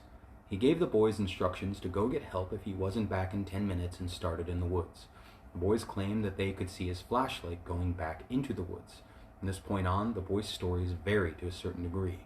The first boy states that he did not see the first light that Des Vergers saw. However, shortly afterwards, after Des Vergers had gone out, made the statement about flying saucers, and got back into the automobile, he looked out of the window and saw a semicircle of white light about 3 inches in diameter going down at an angle of 45 degrees into the trees. None of the other Boy Scouts saw this. He then states that he saw Des Vergers go back into the woods, that the next thing that he saw was a series of red lights in the clearing. As soon as he saw the red lights, he claims that he saw Sonny stiffen up and fall. That's Sonny Des Vergers, his first name. According to the two other boys, they both saw Des Vergers going through the woods, could see flashlights flashing on the trees, and then he disappeared for a few seconds. At least the light disappeared. The next thing they saw was a series of red lights. They said they looked a lot like flares or skyrockets. The lights were not making any definite patterns. Some of them were going up, some of them were going down, or going around and around in all directions. Just seemed to be a type of 6 or 8 red lights going in all directions. This time they ran down the road to get help. Here we have confirmation from witnesses of the observation of red lights. The witnesses were not close enough, however, to experience the light's effects. It is interesting to remark that the lights kept going around and around after the scoutmaster, according to his own account of the incident, was already unconscious. It is also interesting to note, in this connection, that over a century ago, Leroux de Lindsay, in his Livre des Legendes, des Legendes, Legende. Let me look at it closer. I'm like, my pronunciation Legend.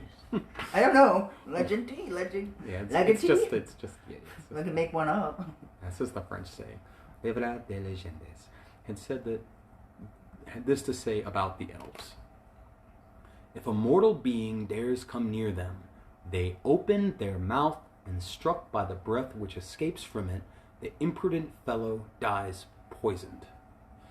Now, I will pause. In a couple weeks ago, I actually posted this quote on my Facebook because I wanted to look into it. Because this series was so outstandingly, so peculiar and such a widespread thing, this idea of gas or poison, either breathed out of a mouth or coming out of some sort of orifice or tool or wand. It just happens over and over again in lots of different fields. Ufology. There's something I want to mention. I wonder if it's the same thing. Let me finish my thought. Okay. And I know I keep talking, but that reminded me also, to continue to cross over into occultism. In the Goetia, the demon, or daimon, Astaroth, is described. Astaroth's a prince, right? Yeah, and you would Present. all of the demons in the Gosha, to some degree or another, have a poison breath that you push to put the ring in front of your Right. face. Well, Astaroth, it's mentioned specifically. That's if true. He has a Paralyzing breath, I think. it's a word. I'm losing it, but it's called it's like a furous breath, but it's basically bad, poisonous. But in his description, the Ars Goetia, the Gemmaton, Astaroth is saying that when you summon him, he'll show up, and the magician has to keep their Put the ring right over their mouth. over their mouth, because his breath is poisonous and it can hurt you, and that will protect you from the breath. But that is, something coming down from also the 1600s, like the first forms of Solomon's Goetia. But it's interesting that one of those spirits has the same interesting, noxious breath that can do damage or harm a person that is recollected here. It might be coincidence, but I think it's worth mentioning. What were you going to say? I was going to mention, in yoga, not yoga, but it's more of a meditation technique. You breathe in the good air and breathe out the bad air. Right. And it's a meditation. Yeah, I do that too. But the thing that's interesting about that is where does the bad air go? To the air, I suppose. But it's something to think about, because you have the air and you have the poison breath. Mm-hmm. If you're breathing out all the shit in your body, you're basically doing a poison breath. Sometimes I do that little meditation. That's how I visualize it. And the breath that I kind of the negative energy, so to speak, or the toxic energy, kind of breathe out, and I visualize it as like a noxious breath. If you consider somebody that's been around since the beginning of time and have been doing that meditation forever, wouldn't their breath be really noxious? It's fair. I think they were all just medieval monks who would never brush their teeth. Anyway, let's continue. Just being silly. Yeah, you're good. So, talking about that quote on the fairies and my antidote about Astaroth. Continuing. On October 7th, 1954, Mr. Marguerite saw an object which had landed in a field in Montieu, France. Wait, I'm fucking that up. My French pronunciation is terrible. What my Monsieur, I think is how you say it. I can't see that. In France, it was shaped just like French word. It was shaped like a hemisphere, about 2.5 yards in diameter. The witness gasped for air and felt paralyzed during the observation. The sudden lack of air noted in the Cisco Grove case is not infrequently reported by witnesses of landings, nor the peculiar eyes of the small entities, reddish-orange, glowing in the dark. Now remember our previous descriptions of small dwarves and the occults, South America, and some of the black Like the skin. chupacabra has red eyes. It's true. So We're it's kind of talking- like that in its own way.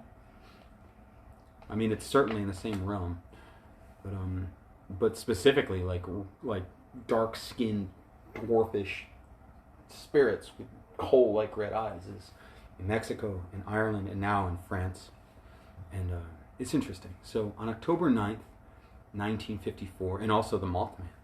Yeah, the Mothman has red eyes. In Lavouvienne, France, a farmer who was riding his bicycle suddenly stopped as he saw a figure dressed in a sort of diving suit, aiming a double light beam at him. The individual, who seemed to have boots without heels, very bright eyes, and a very hairy chest, carried 2 headlights, one below the other, on the front of his suit. 9 days later, in Fontenay-Torcy, also in France, was that Torquay? Oh, these sound great at France, not busting my own ass with it. Don't worry about it, just A say man it. and his wife reported that they saw a red cigar-shaped object in the sky. All of a sudden, it dived towards them, leaving a reddish trail, and landed behind some bushes. Upon reaching the top of the hill, the witnesses found themselves confronted by a bulky individual, human in appearance, but only about 3 feet tall. He wore a helmet, and his eyes glowed with an orange light. One of the witnesses lost consciousness. 4 other people saw the object in flight from another spot. A third group of independent witnesses in another town, Sanson-la-Poterie, saw the craft fly away at tremendous speed in a westerly direction. The countryside was illuminated over an area 1 to 2 miles wide. Wow. It is indeed appropriate to tell the man who investigates such cases in the words of Robert Herrick. Her eyes the glowworm lend thee, the shooting stars attend thee, and the elves also, whose little eyes glow, like the spark of fire befriend thee. And that was the chapter The Secret Commonwealth, from Passport to Magonia by Jacque Vallees. And I'm going to stop this video. I might read some more, but I want to stop this video so I can save it and download it. I've been going for a while. I'm going to take a small break. But, hey, June Mother Wolf. What? June Mother Wolf. Hey, Mother Wolf! They finally know what I look like now. Oh no, you said my voice sounded very low tone. I'm pretty sure it's okay. But I'll review it later. No, I'd say hi and bye, everybody. Whenever Ian's I'll done. see you all later for now. I might get on and again, but I'm going to take a break, rest my voice, chill. But talk to me in the comments. What do you think? Remember, you can always catch the rest of this video later. I'm going to upload it on YouTube and to here. So I love you all. And please, let's discuss these weird things. And we certainly have, if we all choose to discuss it, a lot of cool things to talk about. And I think we could have good input and discussions here from, my medieval-focused and classic-focused grimoire occultist and occult crew. We could have people who are into the weird, high strangeness stuff, and we could have people who are into fairy lore. All of these things are intersection now as we continue on this book. Through sheer witness, there's not a lot of speculation on the part of Jacque Vallees. He's not really saying, this is what these phenomena is. He's just saying, here are a bunch of fucking reports where similar things He's also happen. being very objective about trying not to insert his own opinions and stuff, which is what I'm actual saying. reporting. Yeah, that's what I'm saying. And like he is in this book's a lot of just analyzing that, giving these different reports from a lot of very official sources, from the Air Force and like commanding officers in the Air Force, mind you, to bishops and deacons of the Catholic Church, which were the authority back in the Middle Ages, Europe and most places, when these reports are. But so let's talk about it in the comments. I love you guys, and we might come back and talk a little woo-woo and spirits, me and my mentor here soon, but I'm gonna take a break. Bye.